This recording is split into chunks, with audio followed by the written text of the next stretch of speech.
जम्मू कश्मीर की सरकार ने रेवेन्यू डिपार्टमेंट ने जो एक सर्कुलर निकाला था, जिस सर्कुलर में उन्होंने डिप्टी कमिश्नरों को और डिविजनल कमिश्नरों को बाध्य किया था, उनको ये कहा था कि आप 31 जनवरी से पहले जितनी भी स्टेट लैंड है उसमें रोशनी भी और काचराई ज़मीन के ऊपर भी जितनी भी एनक्रोचमेंट्स है उन एनक्रोचमेंट्स को रोज़ के रोज़ हटाएंगे और उसकी जानकारी रोज़ के रोज़ डिवकॉम को देंगे और डिवकॉम जो है वो रेवेन्यू विभाग को ये जानकारी देंगे। इस सर्कुलर के इशू होने के बाद ज़बरदस्त हंगामा हुआ। सियासी जमात राजनीतिक दलों ने इसको लेकर टिप्पणियां की और कहा कि ये गरीबों को उनके घरों से निकालने का प्रोग्राम सरकार बना रही है, ये गरीबों से उनके घर छीनने का प्रोग्राम सरकार कर रही है। हालांकि सरकार ने इसको क्लैरिफाई भी किया और बार बार सरकार ने कहा कि ये एक नॉर्मल सा सर्कुलर है, कोई बड़ी बात नहीं है। जो लोग सरकारी संपत्ति के ऊपर रह रहे हैं, जिन्होंने मकान बनाए हैं 50-50, 60 साल रह रहे हैं, उनके खिलाफ कोई कार्रवाई नहीं होगी। लेकिन वो जो एक बात चल पड़ी, उस बात के चलने के बाद कोई फर्क जमीनी स्तर पर नजर नहीं आया और आज डेमोक्रेटिक आज़ाद पार्टी, पीपल्स डेमोक्रेटिक पार्टी और उसके अलावा कांग्रेस, इन 3 राजनीतिक दलों ने आज अपना विरोध प्रदर्शन दर्ज कराया और इन्होंने कहा कि सरकार गरीबों के साथ ज्यादती करने लगी है।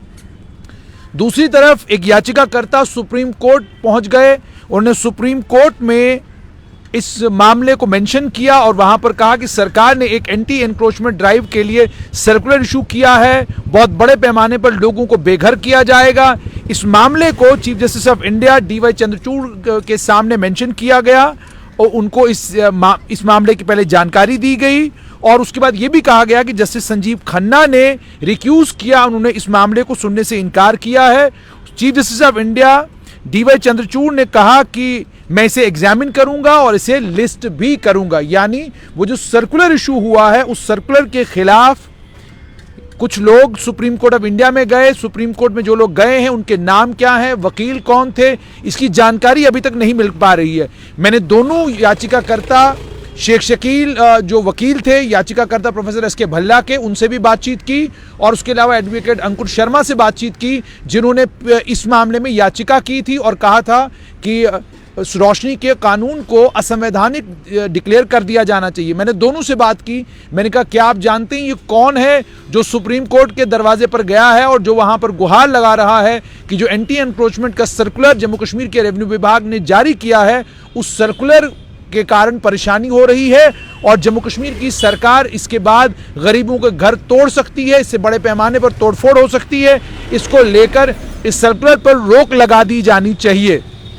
जब अर्जेंट एप्लीकेशन डाला गया तो इसमें सुप्रीम कोर्ट में chief justice of India DY Chandrachud ने इस मामले को लेकर कहा कि वो इसे सुनेंगे और उन्होंने कहा कि मैं इसे एग्जामिन करूंगा, आपकी एप्लीकेशन को एग्जामिन करूंगा और इसे लिस्ट भी करूंगा।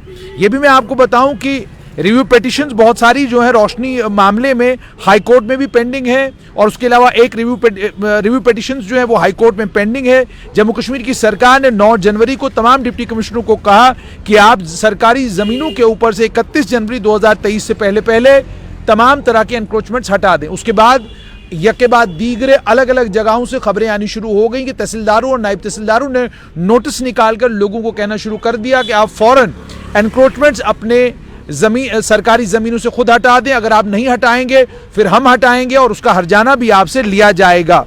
उसके बाद ये सब कुछ जब हो रहा था, इसके बीच में जब आज सुप्रीम कोर्ट में इसको मेंशन किया गया, सुप्रीम कोर्ट में मेंशनिंग के फौरन बाद chief justice of India DY Chandrachud ने कहा कि मैं इस मामले की सुनवाई करूंगा, मैं इस मामले को सुनूंगा, इस मामले में देखा जाएगा कि याचिकाकर्ता क्या चाहता है, इस मामले में देखा जाएगा याचिकाकर्ता क्या चाहता है, इस मामले में देखा जाएगा, हम इसकी सुनवाई ज़रूर करेंगे। ये आज मामला सुप्रीम कोर्ट में उठाया गया और जिस समय ये मामला सुप्रीम कोर्ट में उठाया गया चीफ जस्टिस ऑफ इंडिया के सामने मेंशन किया गया, काउंसिल ने मेंशन किया, उसने कहा कि ये डिमोलिशंस जो जम्मू कश्मीर की सरकार करने जा रही हैं, तमाम वो कंस्ट्रक्शंस जो काचराई और रोशनी ज़मीन के ऊपर हैं उन्हें डिमोलिश किया जाने वाला है।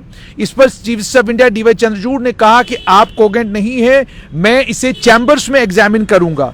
उन्होंने कहा कि मैं इसे चैम्बर्स में एग्जामिन करूंगा। ये बातचीत वहां पर हुई और उसके बाद उन्होंने कहा मैं इसको लिस्ट भी करूंगा। लेकिन जैसे मैंने आपको कहा, मैं अलग अलग वकीलों से बात कर रहा हूं, उनसे जानने की कोशिश कर रहा हूं क्या इसको लेकर उनके पास कोई जानकारी है क्या वो जानते हैं? क्या इसको लेकर उनके पास कोई जानकारी है जिस जानकारी के जरिए वो मुझे बता सकें कि आखिरकार सुप्रीम कोर्ट में चल क्या रहा है? लेकिन रोशनी का मामला बहुत बड़ा बवाल बन चुका है। एक तरफ जहां पर सरकार कह रही है कि हम अवैध कब्जे हटाएंगे, दूसरी तरफ राजनीतिक दल कह रहे हैं कि ये गरीबों के ऊपर प्रहार कर रही है सरकार। तीसरी तरफ लोग सुप्रीम कोर्ट के दरवाजे पर पहुंचकर रिलीफ की मांग कर रहे हैं और सुप्रीम कोर्ट ने इस मामले को सुनने का आश्वासन दिया है।